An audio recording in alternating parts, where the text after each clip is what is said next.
is a past Grand Master from, not the great state, the great nation of Texas. And if you don't believe it's a nation, one of the things is, in accepting Texas as a state back in 1845, the ordinance that allowed Texas to come in allows the state to divide itself into 5 states strictly with the approval of the state legislature in Texas. U.S. Congress has nothing whatsoever to do. Now, I don't think Texas is probably ever going to exercise that, but it tells you a little bit. Most worshipful Brother Boyd Patterson is a former judge from the state of Texas, past Grand Master in 2003. Those of you who were there Friday night for the Warden's Conference got to listen to him. He also taught 4 sessions yesterday on dealing with difficult people, conflict resolution, etc. I have just been totally impressed with Most Worshipful Brother Boyd. He's a great speaker. He's a great motivator. I think he will tell you what you need to know. Sit, listen, and I think he's going to tell you if you've got questions, he wants to hear them right then and there. So, thank you, Most Worshipful. Thank you, Most Worshipful, sir.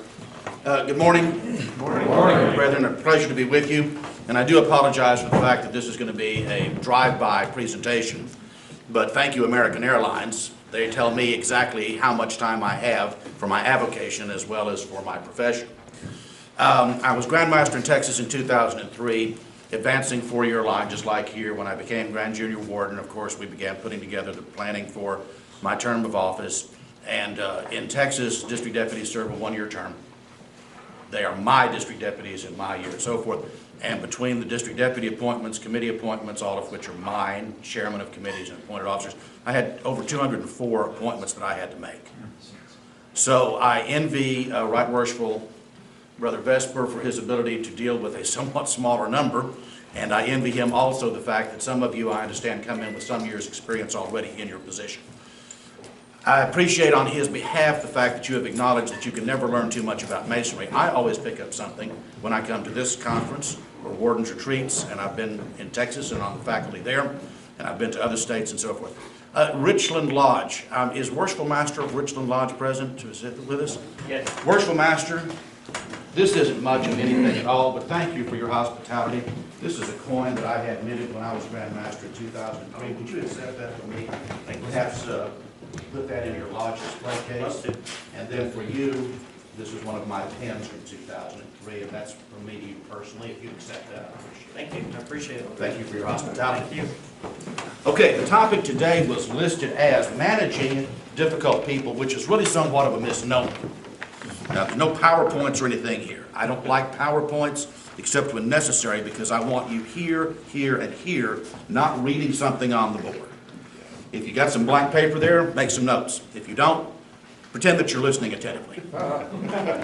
Managing difficult people is probably the misnomer I would really rather have said dealing with, because difficult people are hard to manage. The best you do is ameliorate the situation.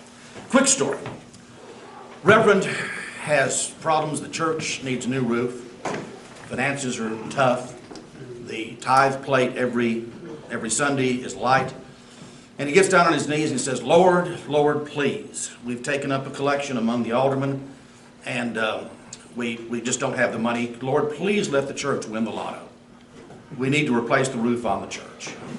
And we've got some kiddos that need coats for the winter. Lord, please let us win the lotto. We're not going to use the money for ourselves. We need it for these purposes. And the week comes and goes, and there's no win. And the next Sunday, the pastor gets on his knees and says, oh, Lord, please, please let us win the lotto. Not only is the roof getting worse and the kids still need coats, but now it turns out that the homeless shelter needs food. We've got too many people out of work, and we need to provide for the underprivileged. Please, Lord, let us win the lotto. A week goes by and nothing happens. Third Sunday afternoon, pastor gets on his knees and says, Lord, please, I'm begging you. It's not for me. It's for the community. It's for the church. It's for the parishioners. It's for the children. And this voice comes out and says, Pastor, Lord? Yes, Pastor. Is that you, Lord? I said, yes, Pastor. Lord, please let us win the lotto. Pastor, would you do me a favor? Would you meet me halfway? Would you buy a ticket? So that's the first rule in managing or dealing with difficult people. Understand that you very often have got to be the bigger man. You've probably got to be the one to initiate. At the very least, you got to meet them halfway. Okay? Managing or dealing with a difficult person, and I'll silence this because sure as the world, the airline's going to call in a minute and tell me that my flight has had a wing fall off or some damn thing. Dealing with difficult people is always going to require that you take the first step. That's really the point at which you should proceed. Because if you conceive of someone to be a difficult individual, you have to some degree in your own mind prejudged the case.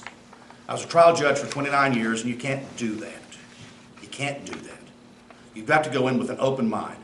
And in your instance, in the positions of authority and responsibility that you're in, it's going to be up to you to initiate a resolution to the problem. Now, why in the world would we be concerned about difficult people in a fraternity where we are all pledged to the same principles and ideals? Are there any among you who believe that Masons are not difficult at some time? I think there's an entered apprentice in Tacoma who may be laboring under that misapprehension. That only because he was just initiated last week and he hasn't been around us for more than one stated meeting. But you need to understand that the reason that some of our brothers can be difficult is, as I've said in a different context, and I know that some of you have heard this in classes yesterday, a Mason has not just made an intellectual commitment to be a member of the fraternity. He has made an emotional decision to engage in a lifelong experience. He therefore has a higher degree of expectation for what will be given to him as a result of his membership. He expects more of the experience than we expect if we go to the state fair and we want to ride the roller coaster. Well, we have an expectation it's going to be thrilling and fast and so forth, and if it's not as high and as fast and as thrilling, oh well. But we haven't made an emotional commitment. This is a one-time intellectual decision. Hey, I want to have a nice thrill, take my kids on the ride, and it's going to be something that'll be over with in 2 minutes or whatever the length of the ride is, and we can go on about life. But these men who we perceive to be difficult have made a decision that involves everything in their life. Their relationship with other men, with other Masons, with their families, translating the ideals and principles of Freemasonry into action, and it's something they anticipate being an important part of their life for as long as they'll live. Therefore, the difficulty comes when we fail to meet their higher expectations of what is offered by being a member of the fraternity. This is usually going to be the root cause of difficult individuals. We're not meeting their expectations. Now, in fairness, sometimes those expectations are unrealistic. Sometimes the brother gets in having thought that this solves all of my business problems. From here on out, every Mason in town is going to use my plumbing service. Boy, am I set for life. Okay? Now, he has an unrealistic expectation. But he also has a mistaken belief of why he became a Mason in the first place. No one bothered to tell him up front, understand, you don't join Masonry for economic, pecuniary, monetary business purposes. That's not what we're about. It absolutely may help you. But if you have any expectation of that being the case, you're mistaken. And if that's the only reason you're joining, then this is not the organization for you. You need to understand what we really are, what we are really about, what you have a right to expect. Once we have met halfway, okay, once we have agreed on the terms under which this compact is entered into, and I say compact, not contract, because compact to me conveys a more serious sense of emotion. Okay? Once we have agreed and understand mutually what the compact of relationship of brotherhood is, then we do have a higher degree of expectation of each other and a higher obligation to fulfill our end of the bargain. Okay? Will you agree with me on that? Can I get an amen here? Yeah. Okay, all right. When the expectations are not met, the individual is therefore more likely, far more likely to experience a deeper degree of disappointment. Again, if the roller coaster wasn't, man, they advertised the hell out of this thing. Yeah, it was okay, but I've been on better. Okay, fine, and you get over it and you say, Cotton candy, that sounds good, and you immediately move on. But here, the expectations being higher, the disappointment is lower. The degree of difficulty that you may experience in dealing with the individual, therefore, that much more aggravated. As leaders in the fraternity, recall also that this is not business. This is, how many of you are ex-military? How many on our side? Okay. Being ex-military, whether you were an 06 or an E1, doesn't matter. You knew chain of command, and you knew when captain says X, Y, or Z, aye, aye, sir, move on about your rat killing and get the job done. And if you're the one giving the order, then you know the responsibilities you have to make good decisions and to expect them to be carried out. If you're in business and boss tells you we're going to change the pricing on this product line, you may think to yourself that is the most ignorant decision in the world. Nobody's going to buy the product at that price. But you go, okay, and you don't become emotionally distraught over a decision that you feel is improper. Your option is deal with it or find a new career. And that's more clearly the analogy in masonry. Because the mason who is disappointed and who is difficult has the option of voting with his feet. And it doesn't even require, Jesus, I think that's a stupid business decision. It's really going to cut into my bottom line. I don't know if I'm going to be able to meet my quota with the increase in price, but I've got to have a job. Well, they don't even have that over the back in masonry. Because if you decide to walk out of lodge and never come back, your family's still going to eat or not eat, depending upon what you do. The world is not going to come to an end. There's not going to be a potential breach of national security or a threat to the life and welfare of the country because you have chosen to walk away from a circumstance that you find unpalatable. So understand, use any of the metaphors that you want. You can't push a chain.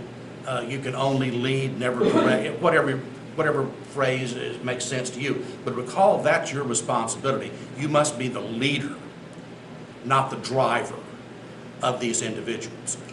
These are the basic principles that help avoid people becoming difficult, because there's really a distinction to be made here.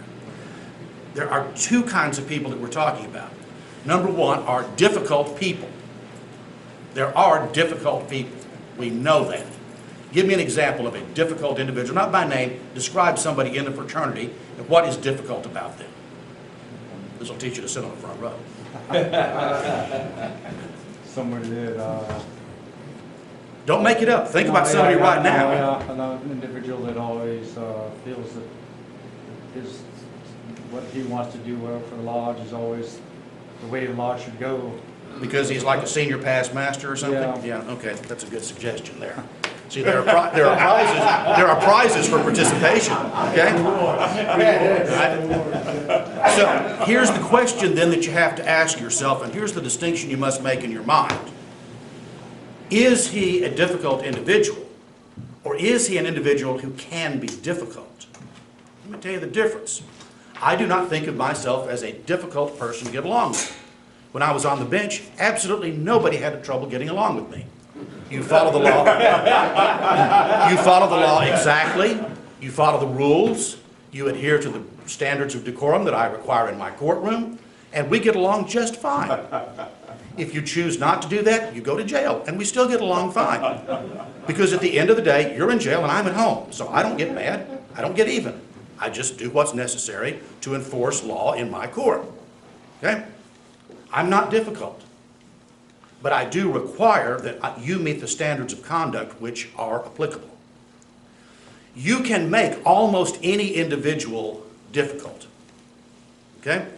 Do you consider yourself to be a difficult man to deal with? Not normally. No. Okay. How about if I suggest to you that you're now charged with the responsibility of bringing women into the fraternity as Masons? What's going to be your response? You're going to go along with that? No. Are you going to resist it? Yes. Is there any set of circumstances in your mind that would convince you otherwise right now as we sit here today on May the 10th in Richland, Washington, that you would do that of your own free will and accord? No. Have you become a difficult individual on that issue? No. That's interesting that you just told me that under no possible conceivable circumstances, there's no room for negotiations here, right? It's against the rules. No, I'm saying that, Against the obligations against. I don't care what your motivation is. Is anything going to change your mind? Well, nothing could change to, yeah. Is anything going to change your mind? Now, just answer the question asked. Do not add or take anything away from the testimony. Just answer the question asked. So now, is there any sense in my continuing to beat my head against the stone wall of persuading you that you should do that? No. Are you becoming difficult on the issue? Yes. Yes, you are. You see, I put him in a position of now being a difficult individual because I made an unreasonable expectation. I put an unreasonable expectation upon him, and I wasn't willing to meet him halfway at all. Now, how about if I say to you, anybody that wears a three-piece suit is obviously my type of Mason. How about if I say to you, we need to engage in an education course talking about co-masonry around the world and giving examples of places where women are evidently thought to be real Masons, and we want to provide education about that. And just talk about, in France they have it, and over here and such, and the difference between co-masonry and Eastern Star and Amaranth and so forth. You have any problem having that discussion? No. Putting on education, talking about it, debating the pros and cons of it? No. Your objective is going to be to moderate a discussion, and if somebody thinks it's a good idea, should they be able to discuss it? Yes. If somebody thinks it's a bad idea, should they have equal time to oppose it? Yes. Have I met you halfway on the issue of women as Masons? Have I put you in an unreasonable position? No. Okay, you see the difference. When I say, you're going to do this, as opposed to, would you do that?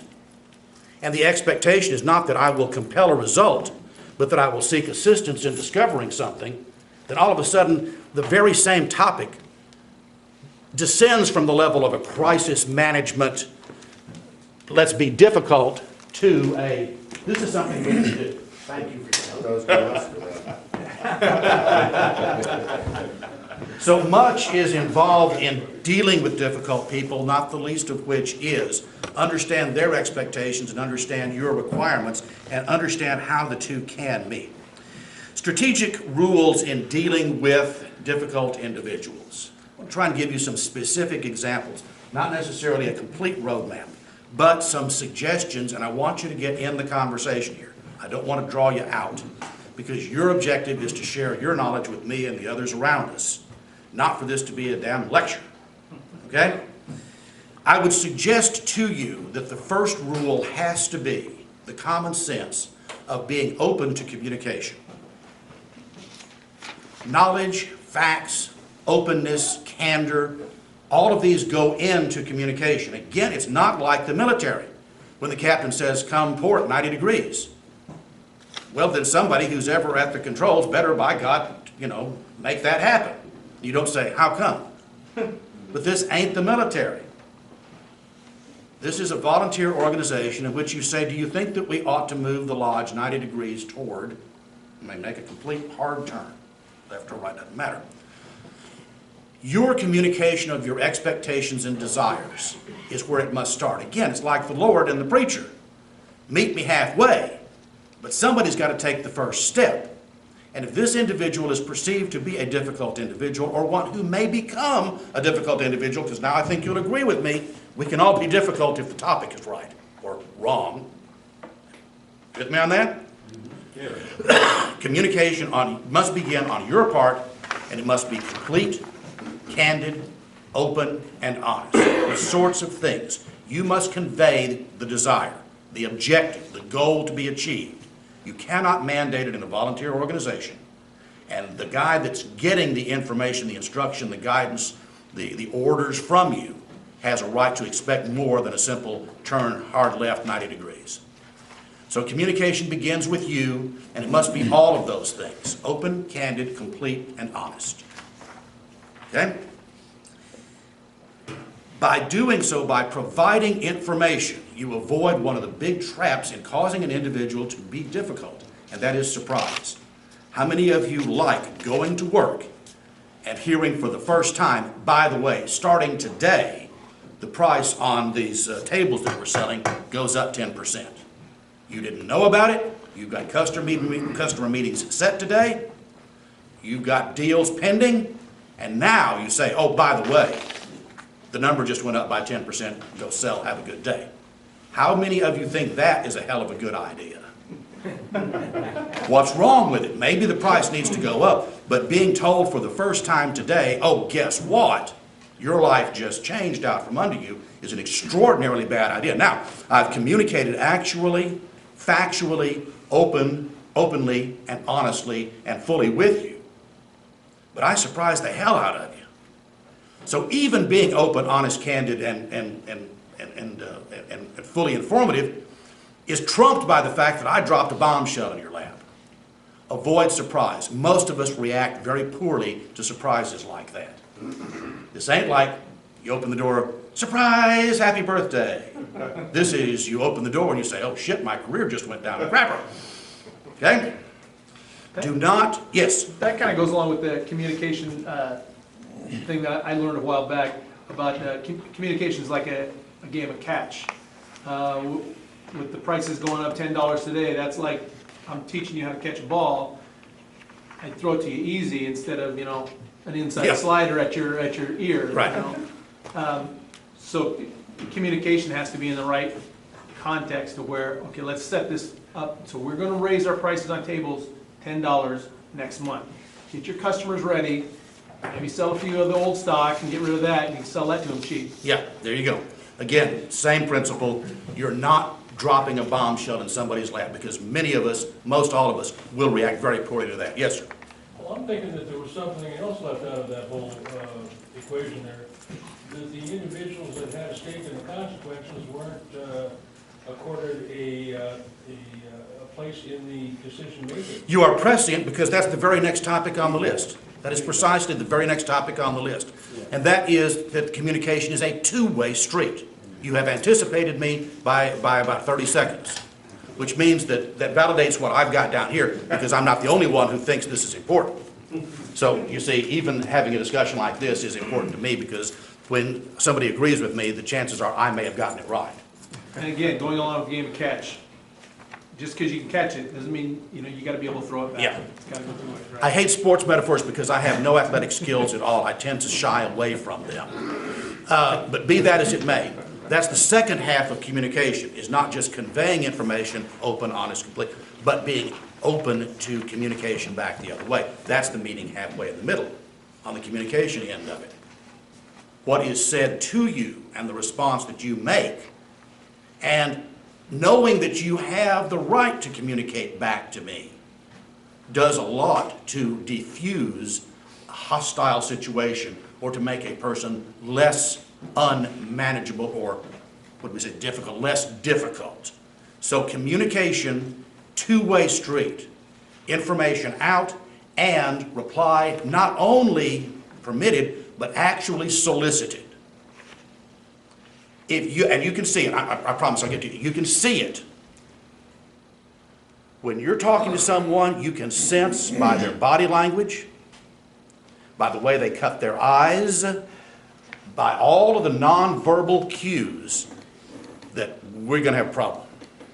How many of you have any difficulty doing that? Of course you don't. How many of you have come home late from lodge later than you told the wife that you would be, and not a word is spoken, but you know you are in big trouble? Anybody here never had that happen to them? May not be lodge, may not be late supper, but anybody feel that they are incapable of registering the fact that, okay, it's going to be a cold night in the household this evening? Well, of course not. And what you've done at that point is you have relied on the nonverbal cues to convey information.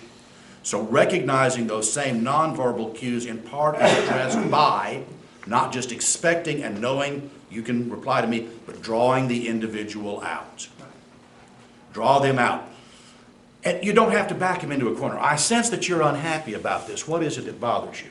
That'd probably be the strongest way that I would do it. Say, now, having discussed that, I'd like to get your response to this idea about the fact that we're going to have to go up 10% on these prices. Now,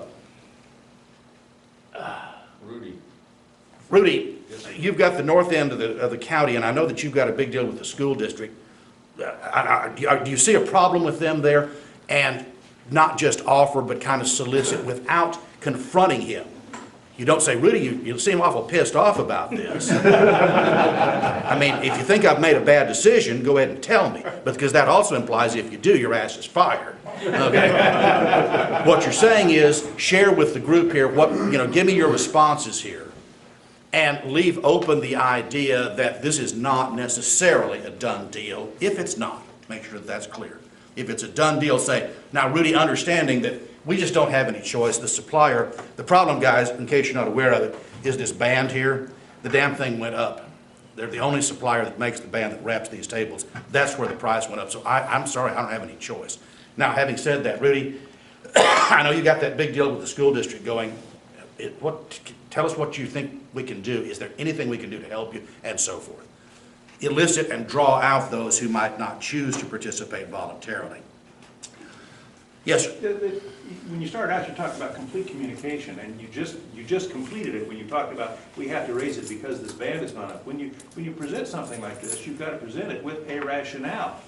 Say, we need to do it. You don't say we're going to do it today, but you say we're going to have to do this because A, B, C, D. And then that leaves it open for some sort of brainstorming for someone to say, well, maybe we could change the design, maybe we could go to a different supplier, et cetera, which then starts the communication, the two-way communication. Absolutely. But if you're going to make it complete, whatever your thinking is needs to be explained from your point of view. And if someone else got a different point of view, they can come up with it. Yes, you're restating what I'm trying to convey here, but it's the same message. It's the openness of communication that is a two-way street that should be the basis upon which we deal with difficult people. We're trying to reduce the fact that they are difficult to deal with. We're trying to ameliorate that, understanding that we can never always eliminate it completely. Another opportunity to deal with difficult people is to avoid useless discussions. Is there anyone in here who would be glad to work on how do we get women into masonry? Is there anybody in the room that would work on that? Not explore the possibility, not have an education, but actually anybody here willing to go out and champion the cause? You'd do it? I've made a woman a mason. I've made a woman a mason. Have you? Yeah. Okay.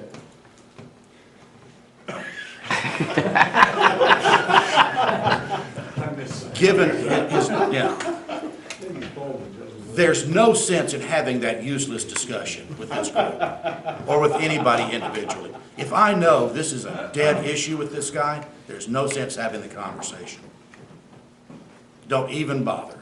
If you want to come to me, and like I say, I consider myself to be a reasonable individual, but if you want to come to me and say, here's why we need to have women in the fraternity, and I want you to undertake it, you can talk all you want. You're never going to change my mind. You're never going to persuade me to get on board. You are wasting your time and mine, and all you're doing is making me more difficult to deal with.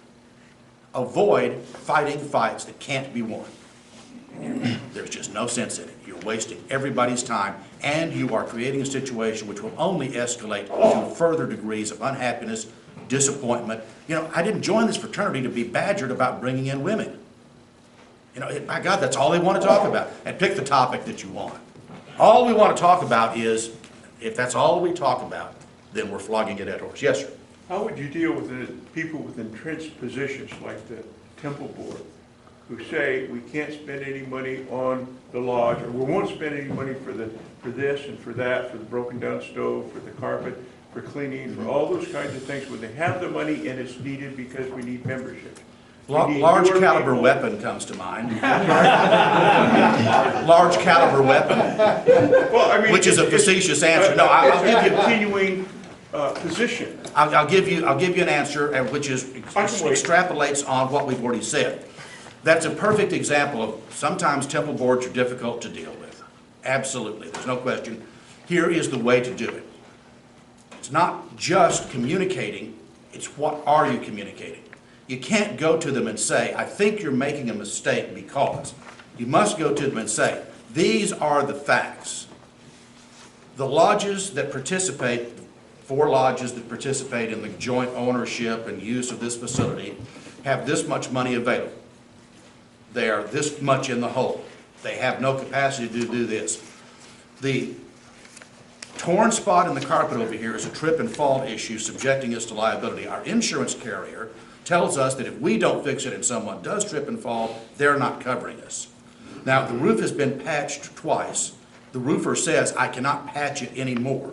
The repairs on the roof are going to cost Y. So, and you marshal your facts, and again, that is just a different way of being open, candid, and complete in your exposition of facts to the body. You don't go in and say, I think you need to. You say, here's why the following must take place. And that requires work, diligence, research, and documentation of your position before you get into the conversation. Don't surprise them with, oh, by the way, okay? You send out, we need at the next Temple Board meeting to discuss the issue of lowering rents or spending, whatever it was you just said. It doesn't matter what it is. Improving the. Improving the building, okay? Building. And here is the background data which supports our conclusion as to why it must be done. And therefore, we would submit this to you in advance for your consideration because there's a lot of paperwork here. We've got a report from the insurance adjuster, we've got a report from the roofing guy, and we've got the financials on the lodges. And whatever else is necessary to support your argument. And you provide that information in advance, and because it's more than I can communicate to you effectively, orally, in 3 or 4 minutes, it's a 30 or 40-minute read, okay? And it's objective, factual data that is not subject to interpretation. A new roof is going to cost X number of dollars, and the professional roofer says if you don't do it, this next winter, we're probably okay now, we're past snow time. I've heard about snow, I've never seen it, you understand? But next winter, if we have a repeat, I guarantee you that somebody's going to fall in. Okay? So this is not something that you can say, well, you think we need a new roof. No, I don't. The guy who does roofs does. And by the way, he ain't a member of our lodge. This ain't no brother-in-law deal. This is Acme Roofs, you know, like Acme that does the anvils in the Roadrunner cartoons. This is Acme Roofs, and they say the roof will not stand another winter like the one we just had. Okay, Okay? thank you. Full, accurate relaying of information that doesn't surprise you is the way to get started. If you, on the Temple Board, can say, I don't believe my lying eyes, well, I don't know how the hell you deal with that. Except to say, fine, the next snowstorm, I want your meeting in the room right where the crack is. And your term on the Temple Board is up.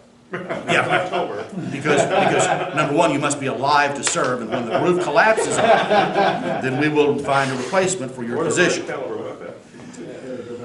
Rule number 2, in avoiding useless discussions, is to understand the difference between fraternal and non-fraternal communication. This is the example.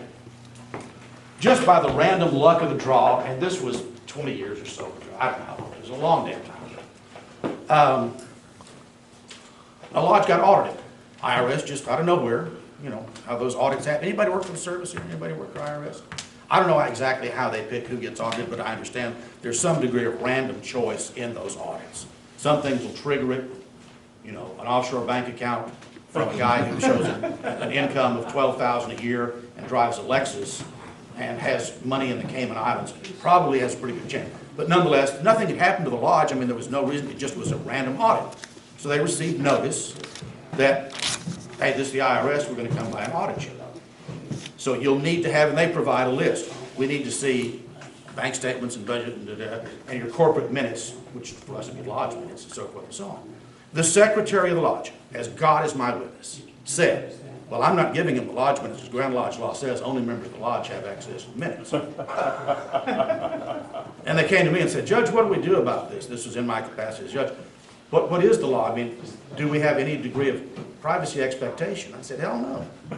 The service says we want your books, and you say, would you like a cup of coffee while you look at them? Can I get you a comfy chair? Would you like me to fan you? You know, how much groveling do you want? I mean, this is fine, okay? Because understand, and they said, well, the secretary says he's not going to give it to him. I said, okay, then ask the secretary how effective he thinks he will be in doing his job from inside a federal correctional institute. It's going to be a little bit difficult to take the next set of minutes when he's at Seagoville. Seagoville's an FCI in Dallas. When he's at Seagoville, as opposed to in the Temple.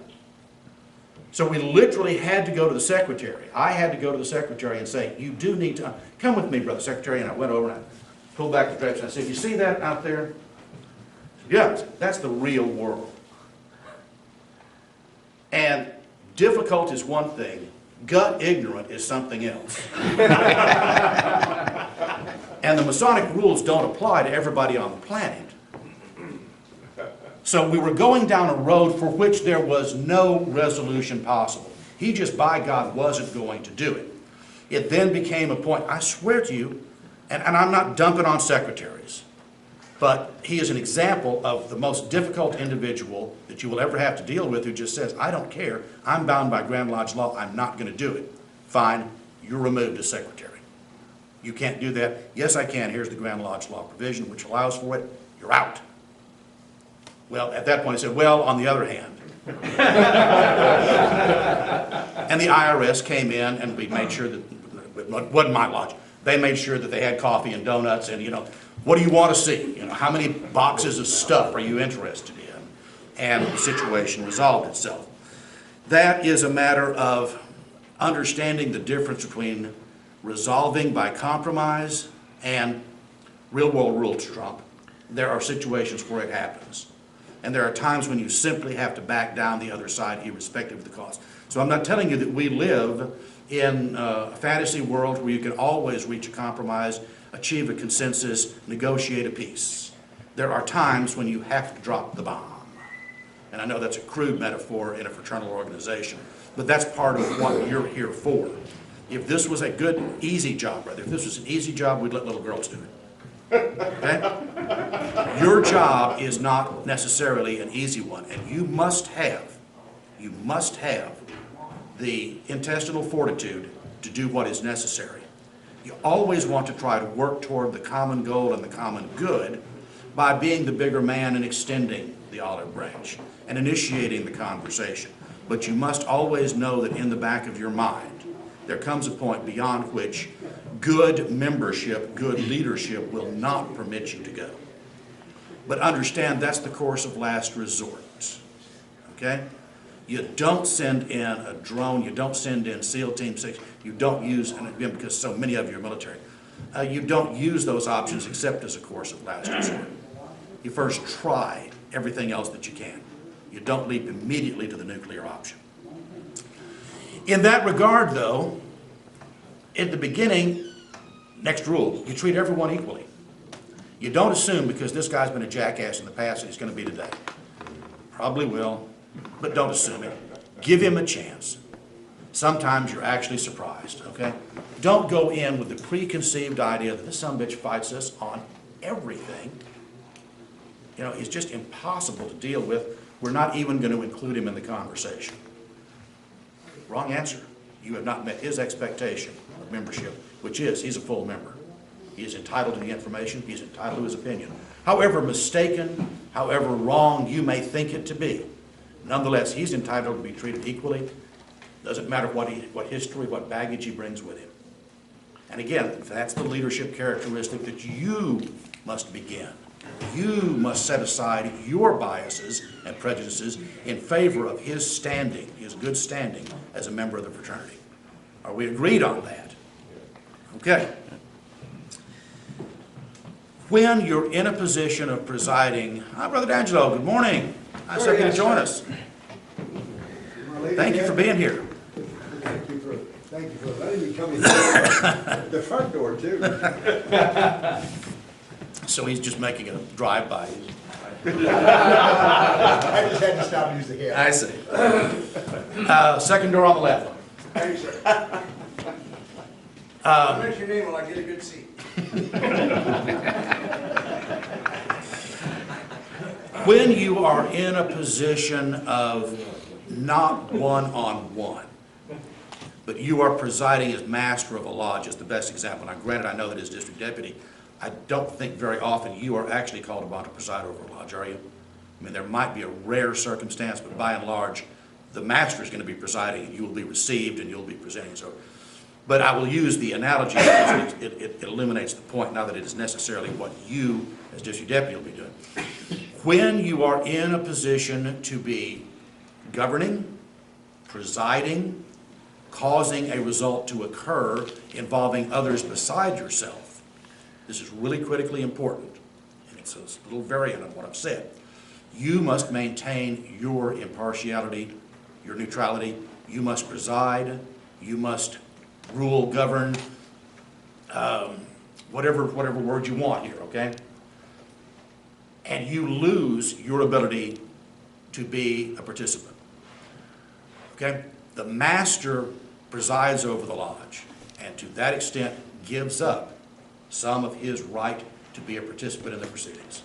Now, he may have the tie-breaking vote ultimately, but by and large he gives it up. The better analogy is me as judge. I'm on the bench, and it's the lawyer's job to present the case to the jury.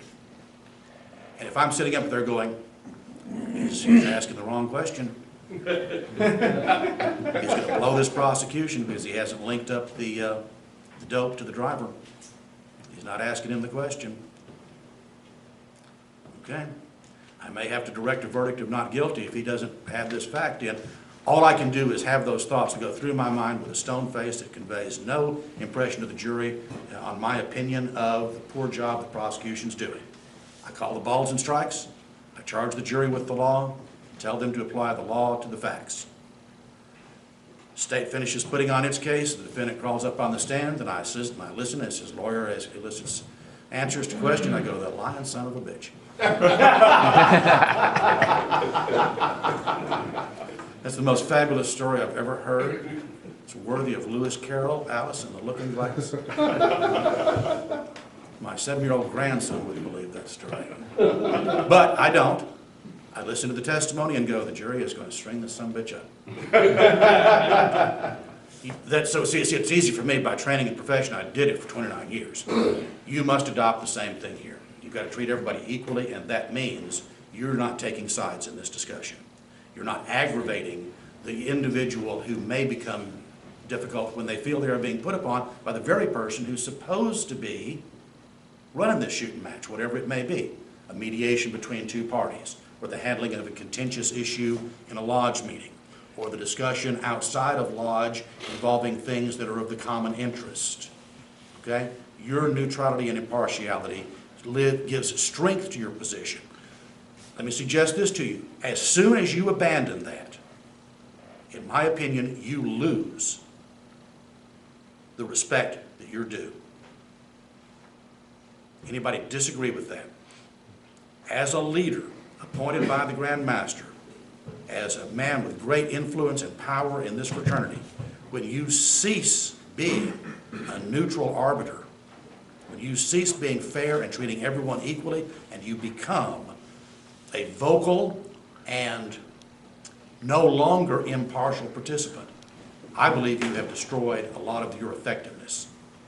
Yes, sir. What happens if you're wearing 2 or more hats? Now, you've got 2 different situations as a district deputy.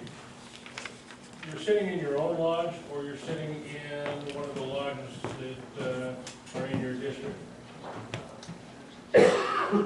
You may be an officer in your own lodge, and this comes up, now everybody in the lodge knows you are the district deputy. But now you have an issue that's before the lodge. At what point can you set aside the hat of the district deputy and just maintain your junior warden's hat? I would suggest that in this case, let's assume that you're not an officer, that you're just attending your own lodge. And you're not there making your official visit. You're just going to lodge. Okay.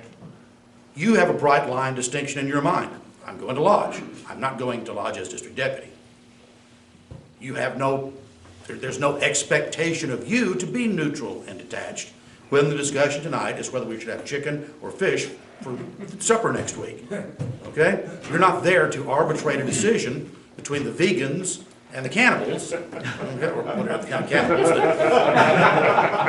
You're there to vote fish or chicken, okay? You're absolutely entitled, and you must make the distinction, just like, and this actually happened. Defendant came before me one time and gave the grand hailing sign of distress, which was a totally useless gesture on his part, because I wasn't a Mason, I was a judge. Okay? Made no damn difference at all to me. Save and accept that, I made a mental note. If this son of a bitch gets convicted, I'm filing Masonic charges and expelling his ass. But that I'm going to do outside of the courtroom. I did not acknowledge what he had done. I made no comment or reference to it. Every other Mason in the room, there were a few, knew exactly what was going on, but none of them had any expectation that that was going to influence my decision in the slightest. It didn't. It's quite simply a job skill, a leadership skill that you must exhibit. But understand in your mind, although you're district deputy all the time, you're not acting as district deputy all the time. In your capacity as a member of your lodge, you're entitled to be just as biased, prejudiced, vocal, and I'm not saying that's necessarily a bad thing, okay? I'm biased in favor of scholarships. I'm very prejudiced about the fact that I think Masons ought to get scholarships because I see the lack of education as being one of the root causes of crime and evil. And if I can give scholarships and get kids a better education, it can improve society. I've got all these great reasons. So bias and prejudice is not always a bad thing. I'm prejudiced in favor of scholarship funds to the exclusion of giving past master watch. We got the choice of spending $500. I'd damn sure rather give a scholarship than I would give past master a watch. Not that I don't think past master's great, I'm one myself. Not that I don't think that he did a great job, and I'll contribute out of my pocket if we want to each, everybody pitch in $50 and buy a watch. But if the lodge is going to spend $500, it's only got $500, I'm very biased in favor of that sort of thing. So bias and prejudice, you're absolutely entitled to, and again, it's not always bad. It's what you're biased and prejudiced for or involved in. Yes, right, Worship. Let me throw one other thing in this. No matter what you do, and I think most worshipful Boyd will back this up, the fact that you're a deputy makes you in a bit of a difficult situation. I mean, no matter how you do it, once you take that title, you can't turn it back. One of the things I've discovered going to lodges, I have to be extremely careful about what I say. It may be only my opinion. Someone in that room will take it as gospel, and a Grand Lodge decision or Yeah. Grand Lodge imperative. So that's a matter of be very careful. articulating from where the opinion comes. And that's why I asked the question. Yeah. Yes, sir. Like Right Worshipful just said, what if at the district deputy and you're visiting a lodge, not on your official visit, and somebody comes to you and says, Very Worshipful Sir, what's your opinion on this? Then your question is, are you asking my official capacity or just brother to brother? Yep. Establish the ground rules. Again, that's the full, open, and honest communication. That's another part of it, okay? You want my opinion or do you want Grand Lodge's position? Because they may not be the same. I'm not going to telegraph my punch to you. Now, if you're asking officially, understand that you'll get an official answer. It's so weird because we were talking about that on the way down here. I had a situation, most worshipful, where I was visiting a lodge, not in my official, not as an official visit, Go to where lodge. the temple board, before the meeting, was asked whether or not a medical marijuana dispensary wanted to apply to become a resident, and set up shop there. And In the lodge? In, No. in the commercial space below the lodge. Oh. So they own the building.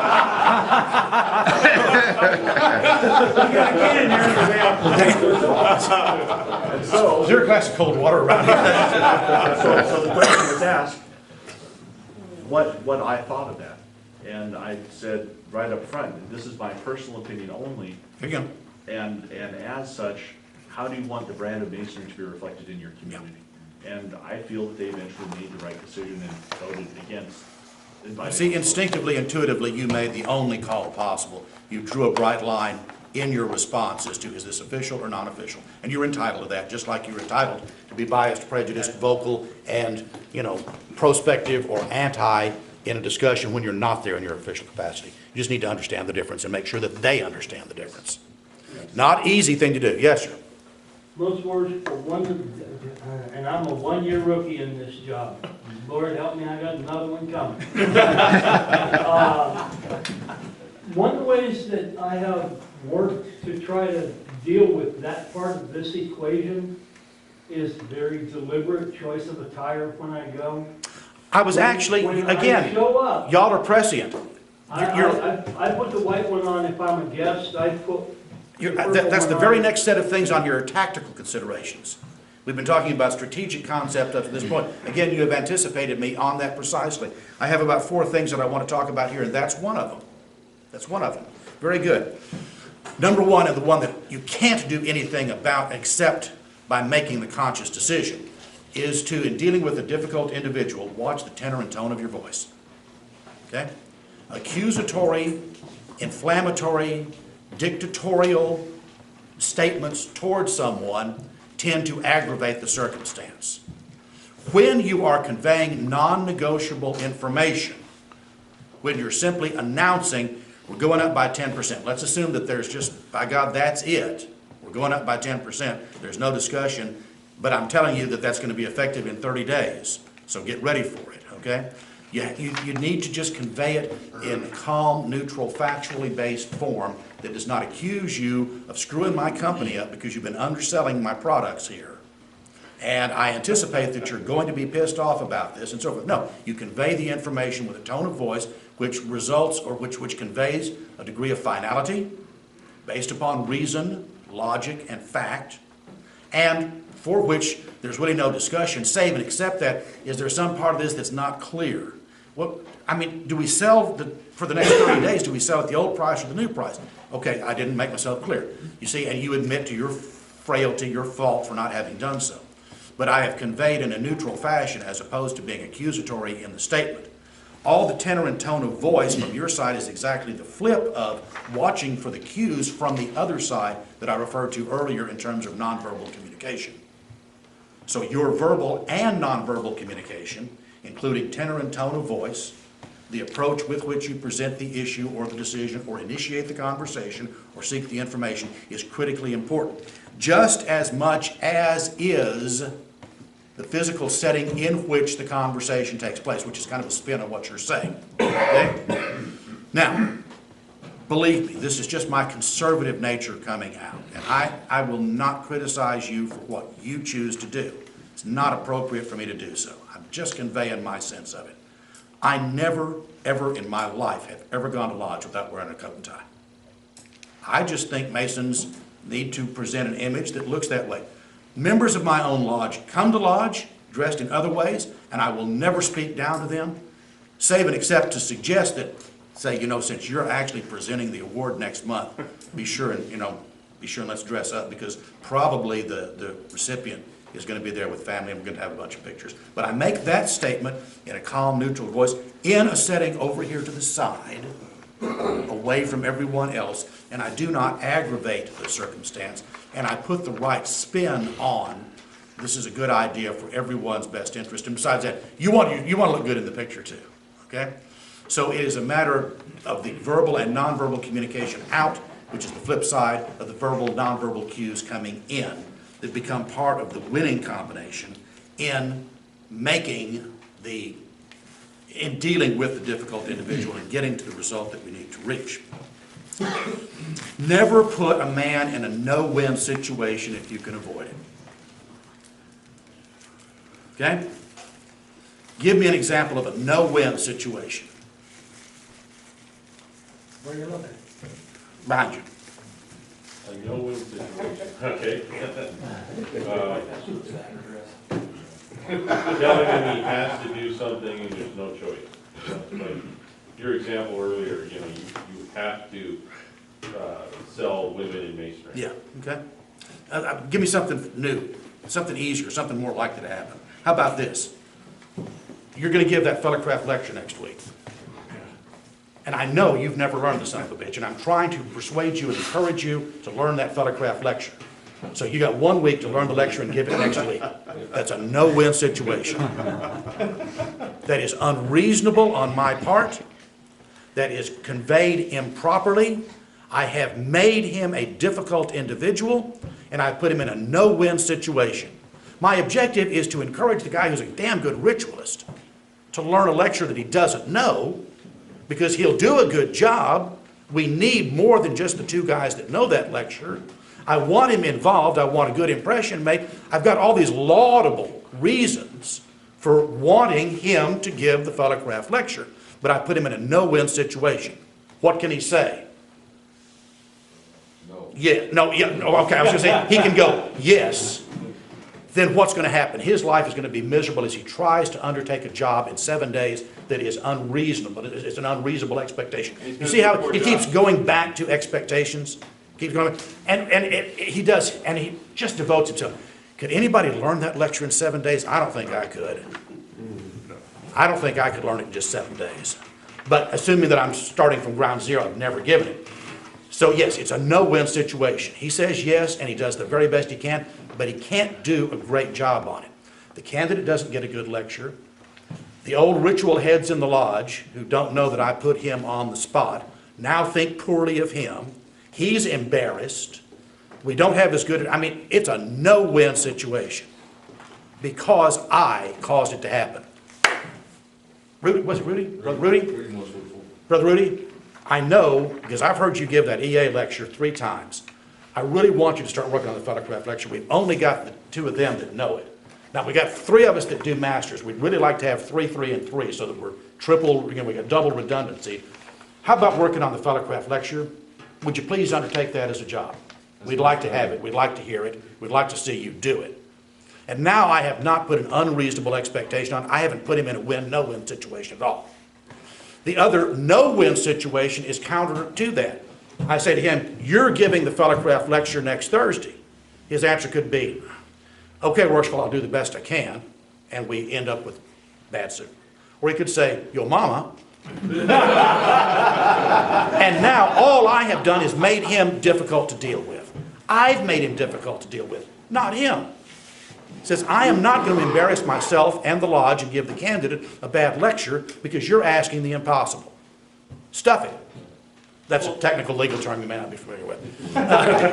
So I have created the no-win situation. I'm sorry, I've only got a couple of minutes left, and I got 2 more points that I want to make here. Then I got to head for the airport, and I apologize. Your responsibility is to the greater good, not to yourself. This is a restatement of a point we made earlier. And as district deputies and leaders in the fraternity, you are subservient not only to the group, but in particular to the man who heads the group, and that ain't you. You have no expectation. You should have no expectation. You have no right to believe that you, independently as a free agent, do anything that doesn't cross his desk with his seal of approval. If you are not willing to do that, then have the courage, the decency, the fraternal good sense to say, right, Rushville, I was looking forward to this, but some things have come up which make it impossible for me to take the position next year, and I want to let you know right away so that you have time to find a replacement. And that's all you have to do. But I suggest to you, very worshipful sirs, and I have trouble with the phrase, you're still white worshipful to me, district deputies, that you have a higher degree of responsibility because you have accepted that middle management level. You're expected to represent the group to the leader and convey information up the chain of command. You are expected to convey information from the leader down the chain of command at one time, one and the same time, exercising candor and discretion, and at the other, enthusiasm and support, irrespective of what you may think. If you're not prepared to do that, then man up right now and step aside and let someone who will do the job make it happen, that we do not create difficult people, because that's all you're doing. If you're not going to do the job right, you have made the Grand Master difficult. He is now trying to push that chain. And you're standing, again, that's a mixed metaphor. I can't really figure out how to get there. You see what I'm saying? If you're not helping pull the chain, you've made his life difficult. You have made him difficult. You have made the world in which the Masons that you serve more difficult. You have become a difficult individual. If you don't think this is important, you're mistaken. I've been there. I've done that. I was district deputy more than 20 years ago. I was Grand Master 10 years ago. I guarantee you, without fail, and I'm not telling you anything you don't know, I'm simply reinforcing the point. You cannot be an effective Grand Master without the most talented individuals that you can coerce into working with you, helping you. I cannot, and I do not speak for White Rushville Vesper. I speak for myself, having been there, seen that, done the job, got the t-shirt. I could not have succeeded as Grand Master without effective district deputies who gave me 110% because they love fraternity. They love Freemasonry. They cared about their brothers. They didn't have to love me. I didn't expect that. I expected them to love the craft. And when they felt that I was going astray, then I expected them to whisper good counsel in my ear. I suppose you have the same phrase in your obligation? And they did. But in return, once we reached consensus and made decisions and we were living in harmony together and we chose the path that we would take masonry, I expected their full, unequivocal, and complete support. Over 800 lodges and 120,000 masons spread over an area the same size as the Northeast from New York to Chicago. Okay, that was Texas. Maine to North Carolina and New York to Chicago. That's what I had to cover. I couldn't do it without you if you were Texas. Right Russell Vesper, fine mason, good man, believes in all the right things. He deserves your 110% unequivocal support. I know that you'll give it to him because you're here, because you care. Thank you for what you're going to do for masonry. On his behalf, I thank you. And I've got one coin left. Who is the junior guy amongst, who's the least, got the least seniority? How long? The organization Yes. fraternity? Yeah. Just 9 years. Why are you talking about it? As a mason. I'm out. Me too. Anybody less than 9? 5 years. 5? Five? I'm fine, but I already have one. 5? You already got one. How long? You say you're less than 5 years? Yeah. 6? I already gave you a pen, didn't I? Rudy, did I give you something? No, sir.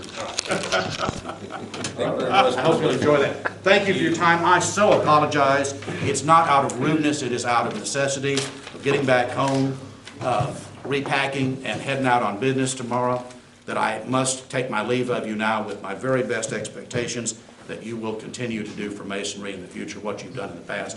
And given the example of our leader in the upcoming term, that won't be such a hard thing after all, because you know what to do and you love your fraternity. Thank you very much. Appreciate it.